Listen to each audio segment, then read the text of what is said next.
¿Cuánto me va a costar el elevar a OCE toditito en el expediente de contratación? Para que OCE determine si acoge o no acoge las observaciones. ¿Hasta ahí sí estamos? ¿Ven la diferencia, no? Antes el titular de la entidad resolvía nomás, ¿no? ¿Acojo o no acojo? Y si no acogía, el postor pedía que se eleve las bases a OCE. Ahora, para proceso ya, OCE dictamina, ¿ya? Y por eso esta tasa tiene que estar en las bases. ¿Y cuáles son? Por acá las tengo ya. Entonces, miren, antes, yo siempre me adelanto acá, el titular de la entidad o el OCE emite pronunciamiento, lo que les comentaba, ¿no? Antes, cualquiera de los dos emitía. Primero el titular y luego el OCE. Ahora solo el OCE emitirá pronunciamiento en 10 días como máximo, en todo lo que tenga que ver con observaciones. Supuestos de elevación de bases. Las observaciones presentadas por el solicitante que no hayan sido acogidas o son acogidas parcialmente. A ver, yo tengo al señor que provee transportes y a la hora él me presenta unas observaciones a las bases, yo soy comité y digo, no acojo las observaciones del señor. El comité no acoge las observaciones del señor. O el comité acoge parcialmente. El señor me dijo ABC, y yo le digo, el A y B tienen razón, el C me mantengo en mi posición como comité especial. ¿Hasta ahí estamos? Uno, que no acojo nada de lo que el señor me dijo ABC. Y dos, que acojo 2 puntos de los 3 que me dijo, parcialmente, ¿cierto? Entonces, esto es un supuesto de elevación, cuando no han sido acogidas o son acogidas parcialmente. Primer supuesto para elevación de bases. Segundo supuesto para elevación de bases. Las respuestas a las observaciones del solicitante que, pese a ser acogidas, son consideradas por este contrarias a la normativa. Entonces, el comité acogió las bases del señor, pero él sigue diciendo, esto va contra la normativa, me mantengo en mi posición. Igual, elevación de bases. Es un supuesto también de elevación de bases. ¿Ya? Así hayan sido acogidas, pero van contra la normativa, según el señor, que es el postor, elevación de bases. Y tercero, y este es interesante, el acogimiento de las observaciones, o sea, el comité acogió, dijo, ok, tiene razón el señor, acogemos las bases y las incorporamos. Formuladas por un participante distinto al solicitante, cuando este último manifiesta que considera tal acogimiento contrario a la normativa. A ver, en castellano, miren, ahí yo no hablaba del señor, ahí me equivoqué. Señora dice, mira, el acogimiento de las observaciones formuladas por un participante distinto al solicitante. Entonces, la señora también hizo observaciones al comité, a esas bases que ha hecho el comité. Entonces, ya no es el señor que había hecho, sino la señora, son distintas. Pero el señor manifiesta de que como comité nosotros hemos acogido las observaciones de la señora, pero él no está de acuerdo porque dice, no, eso que tú has acogido de la señora va contra la norma. O sea, entre comillas, está coludido con la señora, ¿no? La está favoreciendo, ¿ok? Entonces, yo no estoy de acuerdo, elevación de bases. ¿Me dejan entender? ¿Las tres? ¿Los tres supuestos? ¿Sí? Perfecto. Es importante esto. Ok, en cuanto a integración de bases, miren, el anterior que decía, las bases integradas deben incorporar las modificaciones efectuadas a través de consultas, observaciones, pronunciamientos. En la nueva es tal cual, pero le agrego acciones de supervisión, algo que al comienzo les decía, ¿no? En las nuevas funciones también de OCE, responsabilidades, está realizar acciones de supervisión, algo que no decía textualmente, ¿no? Entonces ahora, en la integración, no solo lo que salga del proceso, sino lo que OCE también haya visto en sus acciones de supervisión y te diga como recomendación, incorporar esto. ¿Ya? Entonces, en la integración,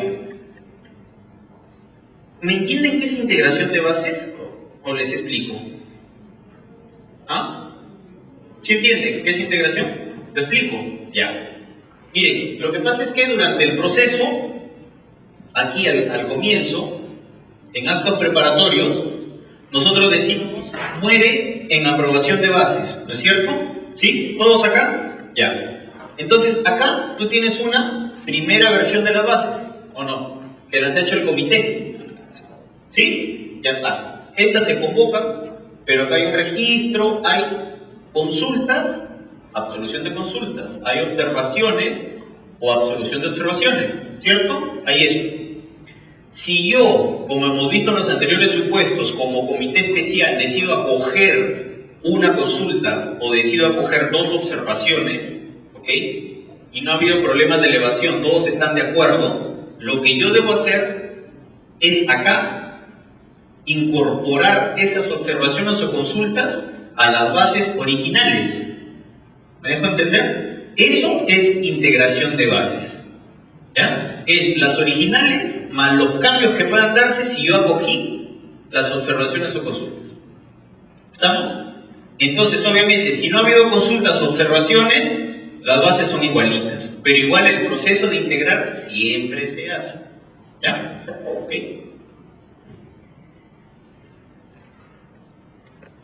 Ok, y acciones de supervisión. Integración de bases, algo más. El mencionado pliego deberá ser notificado a través de SEACE. Y ahora dice publicación en el SEACE en la fecha prevista en el programa. Si se dan cuenta, lo que pasa es que a veces esos vacíos que siempre hay, ¿no? Y la gente aprovecha, ¿no? Entonces, notificado a través de SEACE quiere decir que a través de SEACE se va a notificar a alguien, da a entender, ¿no? Y varios problemas se han tenido en muchos procesos. Por eso ahora dice que publicado nada más. En la fecha tal que yo dije que iba a publicar la absolución, perdón, la integración, ahí está, publicado en el SEACE. Yo decía que hoy día publicaba, hoy día lo cuelgo. Tengo hasta las 12 de la noche para colgar en el SEACE, ya está publicado. Y eso, si yo no cumplo esto, tanto la integración, conservación, el tema de observaciones o de consultas, me puede acarrear en nulidad. ¿Sí? O sea, si yo no hago y no cumplo esto de colgar en los plazos, ese proceso se puede declarar nulo. ¿Ya? Y si se declara nulo, vuelves a retroceder y ahí ya se indicará hasta qué fase retrotraes, ¿no? Ya les explico eso de luego. Entonces, si yo no cumplo con publicar esto en la fecha prevista en el cronograma, es una causal para nulidad de su proceso de selección. ¿Ya? ¿Qué más? Un poco llegamos a su consulta de su amiga. Presentación de propuestas, ¿no? Ahí lo que se agrega, que las traducciones de los RTM son los requerimientos técnicos mínimos, ¿sí? Requerimientos técnicos mínimos, que son parte de las bases. Y eso sale de los términos de referencia. ¿Recuerdan acá, no? Requerimiento va con un TDR. Prácticamente este TDR, tal cual, pasa al capítulo 3, si no me equivoco, de todas las bases, dice requerimientos técnicos mínimos. Va esto. Tal cual. ¿Ah? Entonces, las traducciones de los requerimientos técnicos mínimos o factores de evaluación deben ser efectuadas por un traductor público juramentado o por un traductor colegiado certificado. Es la única modificación, ¿no? Entonces ya no es solo traductor público juramentado, sino un traductor colegiado. ¿Ya? Si hay un traductor colegiado, también es válido. Esa es la modificación para esa traducción de los requerimientos. Segunda modificación que es más o menos importante es los formularios y formatos deben llevar el sello y rúbrica del postor o su representante legal, y ahí acababa en la anterior, ¿no? Si se dan cuenta, ¿no? Pero en la nueva ya le hacen la precisión. Los formularios y formatos deben llevar el sello y rúbrica del postor o su representante legal si es persona jurídica, si es empresa, ¿sí? Pero si es persona natural, bastará con que indique su nombre y apellido completo. ¿Ok? ¿Sí estamos ahí? ¿Ven la diferencia? Los formularios y formatos deben llevar sello y rúbrica de representante legal solo si es persona jurídica. Pero si es persona natural, solo basta con el nombre y apellido completo. ¿Ya? Entonces ya no es el sello y rúbrica, pues, ¿no? Eso es solo para personas jurídicas. Exactamente, en todos. En todos. ¿Sí? Eso sí tiene que ir en todos. Esa es buena pregunta, porque algunos comités que son bien rigurosos desechan por falta de una firma, te diré. No desechan, sino que llaman para subsanar. Para subsanarlo en el plazo de 2 días. Sí. A veces hay que dejar de para largo. Sí, y si no llegas, ya fue, exactamente. Exactamente. Sí. Por eso es que acá eso sí nunca se olvide. Hasta foliar. Las bases hasta en un rengloncito dice debidamente foliado, si no lo folias también ya. Pero eso digamos que sí es bueno, ¿eh? Porque es, a ver, ¿cómo lo puedo decir? Para casos donde pueda presentarse de procesos grandes, si no está foliado, se presta a malas interpretaciones el cambio de hojita, pues, ¿no? En cambio, si ya lo presentan bien foliadito, todo, ya que te lo cambien es un poco más complicado, ¿ya? Entonces, por eso siempre se pide foliado. Y no se les vaya a ir eso, ¿no? Yo he participado en varios comités donde varios colegas eran, pero no, acá esta hoja no está foliada, chao, no la recibo, ¿no? Oye, pero oportunidad, ¿no? Que subsane, algo que llamarlo, no sé, pero no porque me interese, porque al final eran 3 o 4, ¿no? O sea, normal, sino porque haya mayor oportunidad. Pero hay varios colegas que sí son al pie de la letra y te rechazan, no te observan, ni subsanen, ya que reclame, dicen, no importa, pero bueno. En fin, son interpretaciones, amigos. Más presentación de propuestas. El juez de paz participa en los lugares donde no hay notario. Miren, acá sí hay modificación, ¿no? O ante la no concurrencia de este último previa sustentación. Lo que decía anteriormente es que podía ser juez de paz donde no haya notario, ¿no?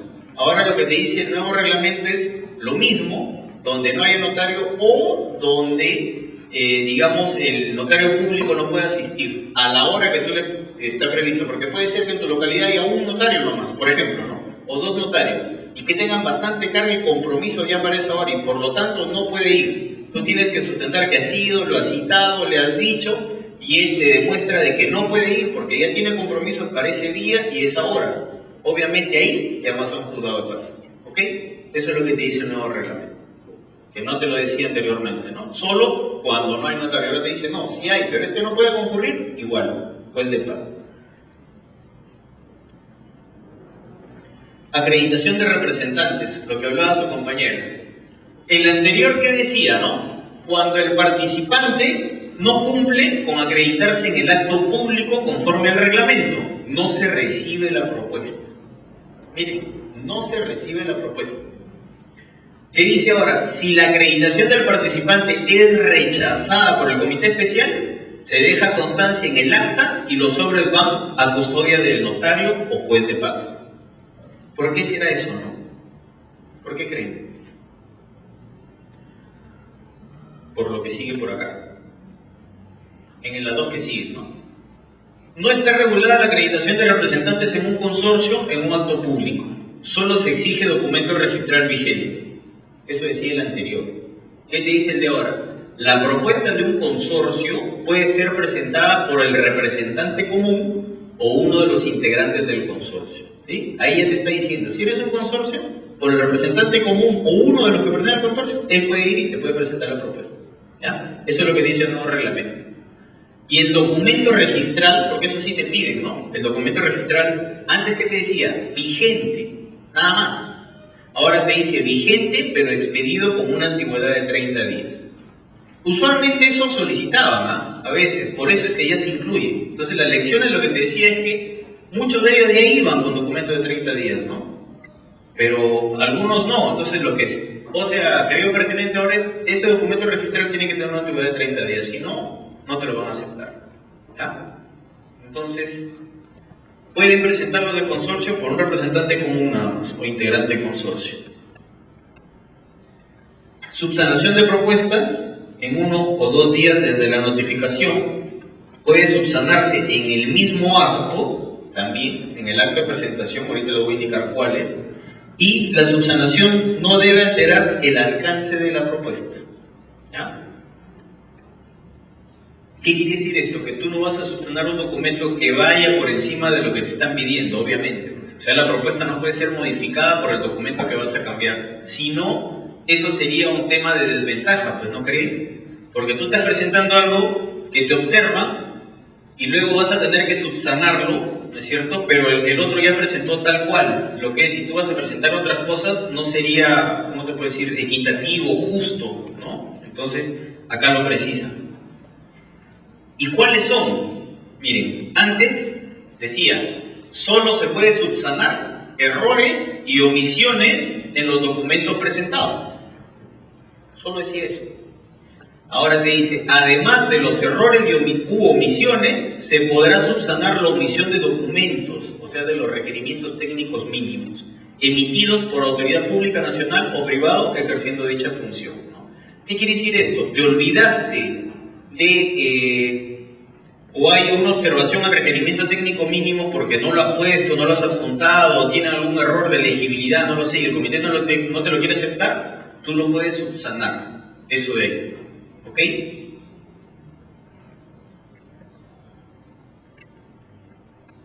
Ok, ¿qué más? Los documentos a subsanarse deben haberse emitido con anterioridad a la presentación de propuestas.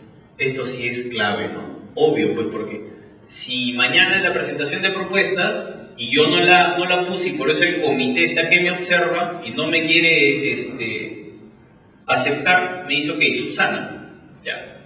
Pero yo le voy a traer ahí en la subsanación un documento emitido el mismo día. No podría ser, ¿no? O cuando te dan 1 o 2 días para subsanar, le vas a dar en el día siguiente la presentación de propuestas, ¿no? Eso es ir en contra del resto de postores, pues, ¿no? No hay equidad ahí, pues, ¿no? Entonces, por eso acá sí te precisa, ya puedes subsanarlos, pero esos documentos que vas a poner de los requerimientos técnicos tienen que ser con anterioridad a la presentación de propuestas. ¿Ya? ¿Sí? Dígame. Los requerimientos técnicos mínimos, en muchos casos, por las competencias que yo he estado presente, son obligatorios, de tal forma que si falla en uno, definitivamente no lo admite en ese momento y queda descalificado. Hoy en día hay esa opción de que si se olvidó podemos subsanarlo en los 2 o 3 días. Yo creo que sí lo puedes subsanar, pero en el momento, ¿no? Ahí nada más. Tendrías que, por ejemplo, es que sí ha pasado. Ha pasado donde, pero por eso te ponen que es con anterioridad la fecha, ¿no? Porque tú te puedes olvidar de presentar algo del técnico mínimo que por eso el comité no te la va a admitir. Te dice, ¿sabe qué, señor? Usted no cumplió. Antes te la rechazaban y te la devolvían y no te la admitían. Ahora lo que te está diciendo, ok, puedes subsanar porque es un requerimiento técnico mínimo y que usted sí lo tiene, pero por X motivos, tantos procesos que me olvidé de poner. Pero yo lo tengo. Inclusive, yo sé que en la presentación yo no lo he llevado, por ejemplo, no lo tengo, pero ahí voy, subsano y lo presento, pero con fecha anterior a esa presentación de propuestas. Puedes subsanar eso. El comité te puede decir, ¿sabe qué? Subsana. ¿Tienes para subsanarlo? Sí tengo, señor, me he olvidado. Sí lo tengo. Consta en acta, ¿no? Y si está el notario, él lo va a poner, tu propuesta la va a tener guardadita ahí para que tú entres y entregues ese documento que te olvidaste. Y aparte también, antes de pasar, el representante legal o personero, que es la persona que tiene la atribución de presentar la documentación. Entonces ha hecho omisión acá, no lo he visto, a no ser que haya cambiado. No, sigue siendo igual. Es que acá solo está lo que se ha modificado, el resto sigue igual. Sí. Esa es una buena precisión, por eso les decía, acá solo se han puesto los artículos que han sido modificados, ¿ok? Y los más importantes. El resto, por eso al iniciar la clase les decía, esta ley 28973, ¿no? ¿Estoy bien? Bueno, pero esta ley modifica el decreto legislativo 1017, ¿ya? En algunos artículos, el resto sigue igual. Y este decreto supremo 134 modifica algunos artículos del decreto supremo 184, 2008. El resto sigue vigente, ¿ya? Entonces, ahí, por ejemplo, yo les voy a pasar, bueno, mejor les enseño un cuadro comparativo para que ustedes puedan ver. El resto de artículos está tal cual, el reglamento. Entonces, eso que usted menciona sigue siendo lo mismo, es igual. Y debe notar ahí la vigencia de poder. 30 días. No, en algunos casos lo solicitan, en otros casos no lo solicitan. Ese es un buen punto, sí. Ahora es obligatorio. Exacto. Es lo que te está diciendo. Antes, y es muy buena tu apreciación, porque en varios actos públicos algunos iban y se quejaban inclusive, ¿y por qué le vas a aceptar si no tiene vigencia de poder? Y la sala se levantaron, toda la cosa, ¿no? Entonces ya, de verdad, es que cuando es acto público es un tira y afloje, pues no, está coludido, ¿por qué no acepta? Mira, acá está mi vigencia, y el otro no tiene vigencia, uy, olvídense, se armaba un zaparrancho ahí que se te iban encima. Le digo, porque yo he estado en varios comités de procesos bien fuertes de licitaciones que la gente pues se da duro y trata de bajar otro y está al milímetro, usted debe saber. Tú estás al milímetro de ver cualquier error que tenga el comité. No, si hay un error, o sea que yo de ahí me agarro y lo impugno porque sé que este pata está coludido con tal proveedor o tal postor, ¿no? Entonces sí, ahora ya lo obligan, ¿no? Y 30 días tiene que tenerlo, ¿no? Sí. Exacto. La última participación que tenía en diciembre todavía no. No le han pedido la vigencia, ¿no? Acto público. Sí, deben pedirlo. Sí, deben ir con eso, porque si no, imagínense. ¿Alguna otra? ¿No? Lo que pasa es que los requerimientos técnicos mínimos, como te digo, tú pones una valla acá, ¿no? De lo mínimo que debe cumplir este proveedor de bien, servicio, consultor, lo que sea. Porque si no cumple eso, por ejemplo, ¿qué te puedo decir? A ver, para una consultoría, que es donde más yo domino, ¿no? Servicios, tiene que tener 2 años de experiencia general, por ejemplo, ¿no? Y experiencia general se calcula como elaboración de expedientes y consultorías de obra, por ejemplo, 2 años, ¿no? Entonces, el comité lo que hace es verificar que esos 2 años estén y los cumplan. Si eso no lo cumples, rechazado, de frente nada más. Ese es el requerimiento técnico mínimo. Antes de entrar siquiera a calificar, yo veo al abrir mi sobre técnico, primero que cumpla con los RTM, lo primerito. Si cumple con eso, lo que te doy es un caso así puntualito, nomás hay varios, tú admites esa propuesta y sigues con la calificación técnica, ¿ya? Pero si no pasa eso, o cualquiera de esos puntos que pueden ser 2, 3 o 4, automáticamente desechas, ¿ya? Y pones ahí en el acta que no cumplió con los RTM. Y ya ni puntaje le das porque no lo has calificado. No cumplió con los RTM, ¿ya? Pero eso sale de acá, ¿ya? Ahora, esto tiene miles de cosas, ¿ah? Estructura de costos, te tiene el personal propuesto, todo. Entonces, en el RTM, de repente tú vas a poner el personal propuesto así. Tiene que presentarme un arquitecto, un ingeniero, por ejemplo. O tal bien, tiene que cumplir esta especificación técnica. Pero así puntual, todavía no muy detallado, porque esa es en la calificación. Pero puntualmente tiene que cumplirme con esta especificación. Si no cumple con ese, ya automáticamente desechada la propuesta, ¿ya? ¿Okay? A eso se refiere. La subsanación deberá presentarse en trámite documentario. Eso también es importante. O sea, no es que yo voy y al del comité le doy o al de logística le doy, toma, compadrita, ahí está la subsanación, dale al comité. No, trámite, por un tema de transparencia, ¿no? Por trámite, lo ingresó en tal fecha, a tal hora, cumplió con el plazo de 1 o 2 días según lo que te dieron o no. ¿Por qué les digo esto? Porque eso sí es materia de impugnación en algún momento, lo vamos a ver. Ok, evaluación y calificación de propuestas. Ya una vez que pasas pues la valla de los requerimientos técnicos mínimos, viene el tema de factores de evaluación, ¿no? Los factores de evaluación, para que ustedes más o menos tengan una idea, eso lo vamos a ver también más adelante, tienen que ver con criterios, puntaje, documentos sustentatorios. Los factores de evaluación es, tú cumpliste con el requerimiento técnico mínimo, ¿ok? Ya cumpliste con eso, entonces es admitida tu propuesta. Sobre ese requerimiento técnico mínimo, sobre esa valla, yo te dije 2 años, yo le pongo, si tú tienes de 3 o de 2 años, 1 mes, hasta 4 años, te doy tanto puntaje. Si tienes de 4 años, 6 años, más puntaje. Y si tienes de 6 a 8 años, el máximo puntaje. ¿Sí? Esos son los factores de evaluación. Los que tú vas a calificar a estos postores, en cualquiera de estas, por encima de la valla mínima, ¿ya? Y por ellos, tú le vas a asignar puntajes, ¿ya? 5, 10, 15, 20, eso está reglamentado también. Entonces, siempre los factores de evaluación van por encima de la valla, ¿ok? No pueden ir debajo de la valla, por encima de la valla, ¿ya? Y eso tienen que sustentarlo con documentos, que pueden ser constancias, certificados, contratos, comprobantes de pago, pero, ¿cómo le llaman? Comprobantes de pago fehacientemente, no sé qué cosa, pero tienen que estar con el sello, están bien exigentes, ¿ah? Tienen que estar con, no es que presentas tu recibo por honorarios, no, recibo pero con el sello de cancelado y todo el tema, no, de verdad. Presentas tu recibo así nomás que tú lo has hecho, te lo rechaza el comité, de verdad. No, pierde firmar cancelado, no, la entidad que tú le prestas el servicio, tiene que ponerte tu canceladito, ¿no? ¿Ya? Ok. ¿Qué deben tener estos factores? Congruencia, razonabilidad, proporcionalidad, objetividad. Esto lo pueden encontrar también en el tema de principios, ¿no? No sé, no me acuerdo si en la ley están los principios de las contrataciones, ¿no? Y ahí habla de todos estos temas. ¿Y por qué se menciona estos 4 más? Porque mayormente muchas impugnaciones, observaciones alegan esto, ¿no? Alegan esto.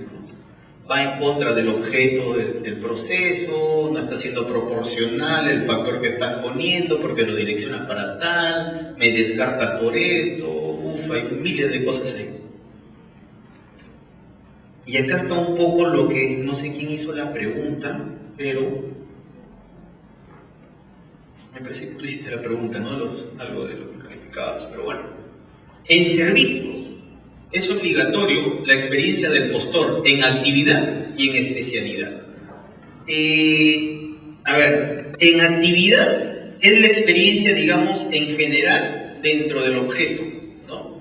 Si tú eres proveedor de servicios y vas a brindar servicio de transporte o vas a hacer un estudio de preinversión, ¿ok? En actividad tú tendrías que demostrar que tienes experiencia en servicios de transporte. O tienes que demostrar que tienes experiencia haciendo estudios de preinversión, cualquiera. Actividad, es como la experiencia general, cualquiera, ¿ya? Estudio de preinversión.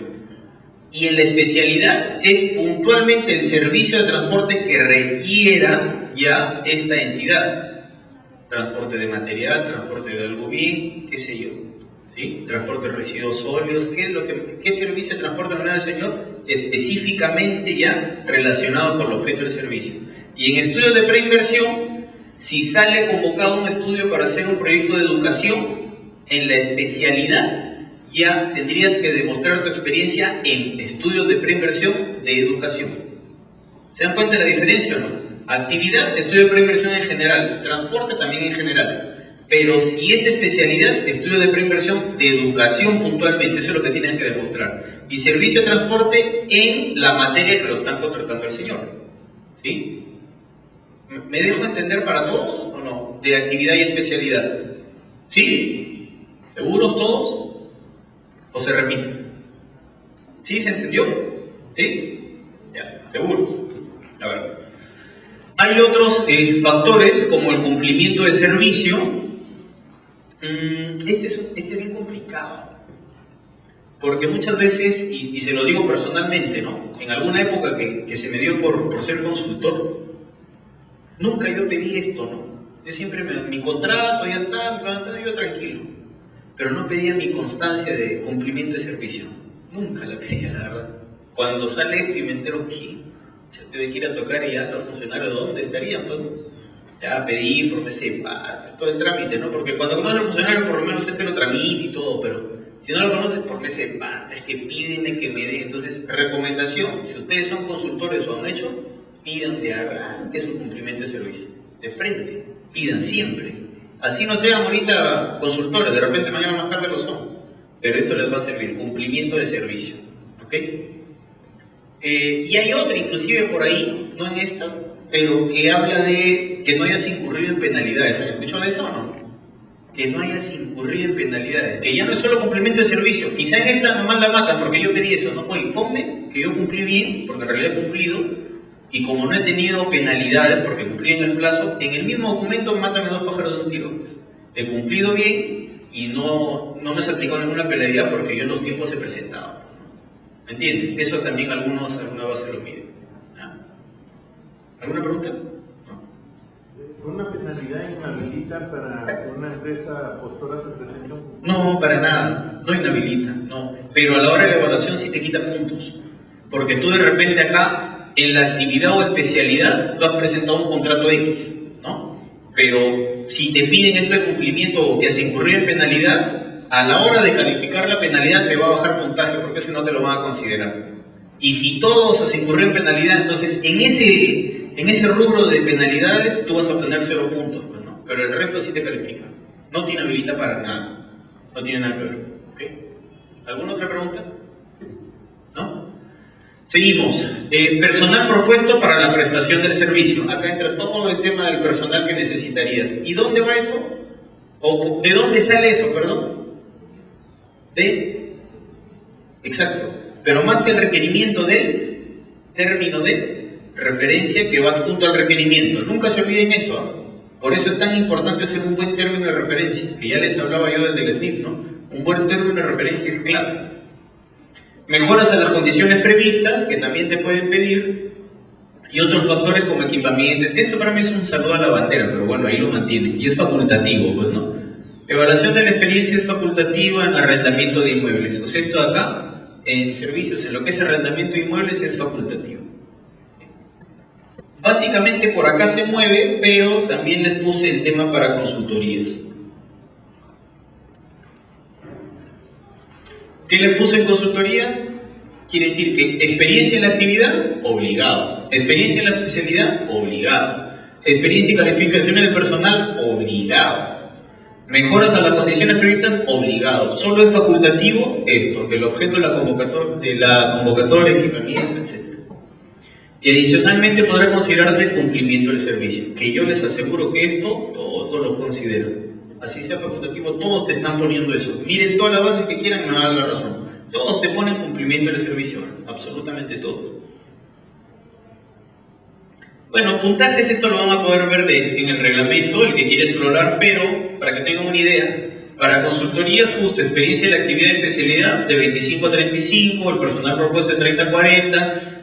¿Qué quiere decir esto? Les puse así como ejemplo nomás porque no quiere decir que el comité, bueno, ok, a mí se me ocurre ponerle a la experiencia de la actividad de 50 puntos, pues yo quiero ponerle 50, no, eso ya está regulado, ¿no? Para cada tipo de proceso, ¿ya? Ya está regulado, de cuánto a cuánto. El comité es autónomo en decir, bueno, yo no le pongo de 25 ni 35, le pongo 30, el comité es autónomo de eso ya. Pero en realidad, de cuánto hasta cuánto, eso sí ya está reglamentado, ¿ok? Y para cada tipo de proceso. En obras,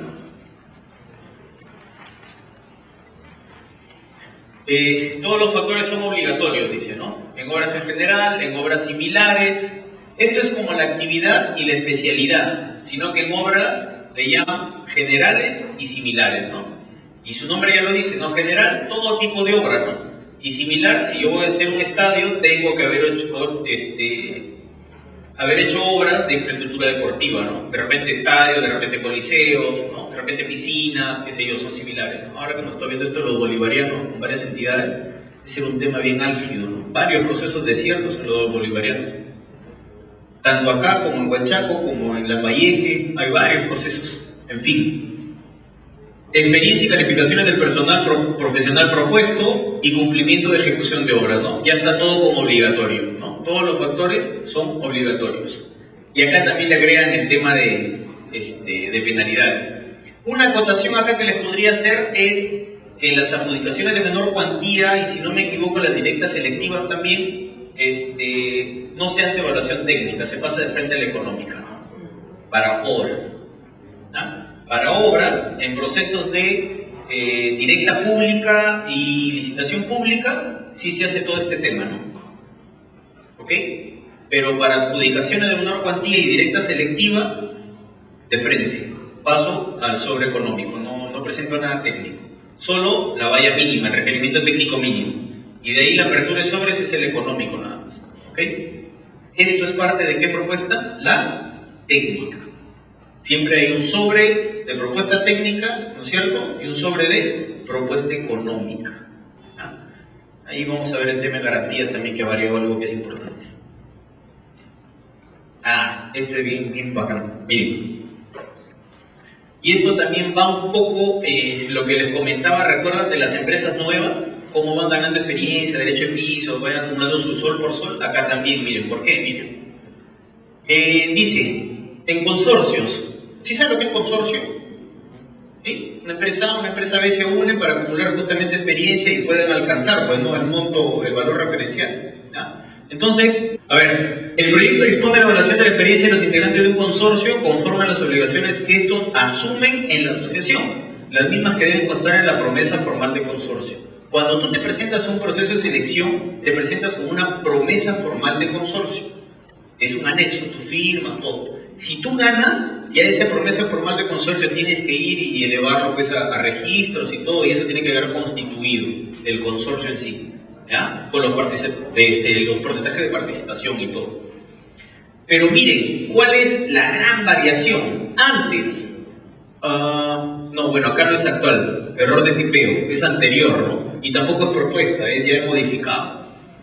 ¿Qué hice? La empresa participaba en un 99%. La empresa del señor se consorció con ustedes. El señor iba a un 99%. ¿Ya? ¿Por qué? Porque él tenía la mayor cantidad de contratos, de experiencia, ha facturado y todo. Y ustedes, como están empezando, iban con un 1%. ¿Ok?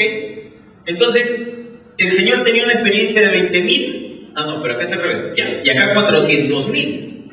¿Ya? Pero el señor iba con 99 porque es al revés. ¿Ah? El señor tiene menos experiencia y usted más experiencia. Pero, ¿qué pasa? De que el señor se consorciaba con ustedes porque el interesado era él y les pidió a ustedes, oye, dame una mano, presentémonos, ¿no? Válido, bacán. Entonces, ¿cómo se medía entre los consorcios? Una multiplicación simple, ¿no? 99 por 20.000, 1 por 400, te da un cálculo de 420.000 de experiencia. ¿Ok? Así se calculaba antes. Ahora, 99% de 20.000, tú le sacas el peso, la ponderación, multiplicas la empresa 99% de participación por 20.000. Y como ustedes solo van a participar con 1%, eso es lo que se multiplica por 400.000. ¿Ya? Y esa sumatoria te da solamente ¿cuánto de experiencia? 23.800. ¿Se dan cuenta de la diferencia o no? Es abismal. ¿Y eso a qué se presta? De que cuando se consorcie alguien que diga, ok, yo participo en 1%, como puede pasar a los que recién salen, pero va el grandazo que te presta su experiencia, entre comillas, digamos, entonces tú acá ya no vas a poder hacer la jugada que hacías antes, pues, ¿no? Porque ya la multiplicación va a ser por cada uno. Antes era una sumatoria, ahora ya se multiplica el porcentaje de participación con tu monto. Y miren la abismal diferencia, de 420.000 te bajaron a 23.800, ¿no?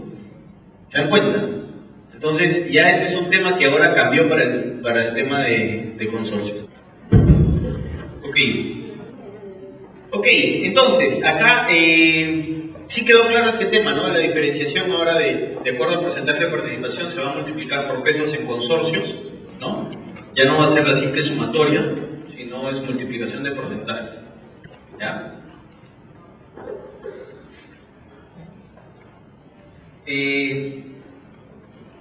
Al suscribirse el contrato se mantendrá el porcentaje de obligaciones. Entonces, obvio, ¿no? A veces algunos sí, habían algunos temitas ahí, pero si tú dices que es 99 y 1, a la hora de suscribir el contrato se va a mantener el 99 y 1, ¿no? No es que, ok, como ahora es, ya ponderas, digamos, se multiplica, ya pon 50, yo 50 también, pues, ¿no? Y ahí vemos. Pero a la hora de hacer el contrato también va a ser esa participación. En consorcio, de la experiencia que puedo decirles, es buena y mala. Lo que pasa es que mayormente tú te consorciabas justamente para adquirir la experiencia, ¿no? Pero no necesariamente el que tenía más experiencia participaba en el desarrollo de todo el servicio, ¿ya? Y entonces el que participaba era el que no tenía la experiencia. Y ahí había varios problemas. A mí me ha pasado como en 3 casos, 4 casos, y a varios amigos que tengo en Ministerio de Gobiernos Regionales, sobre todo, también les ha pasado igual, ¿no? Entonces esto es, entre comillas, tratando de cambiar algo, pero vamos a ver qué tal va, ¿no? Vamos a ver qué tal va esto. Recién está como 4 meses en vigencia el reglamento, así que veremos cómo va. Ya, formas de acreditación de la experiencia del postor, en este caso en obras, ¿no? Es lo que dice el reglamento. Como le repito, hay algunas cosas que no las van a ver, pero es porque no se ha modificado, ¿ya? Y en algunas otras quizás sí, pero si tocara todos los cambios no acabarían ni en 10 horas. Entonces, por eso les voy a contar un cuadrito que les enseño de una vez. A ver, por acá lo vi, pero no sé dónde está.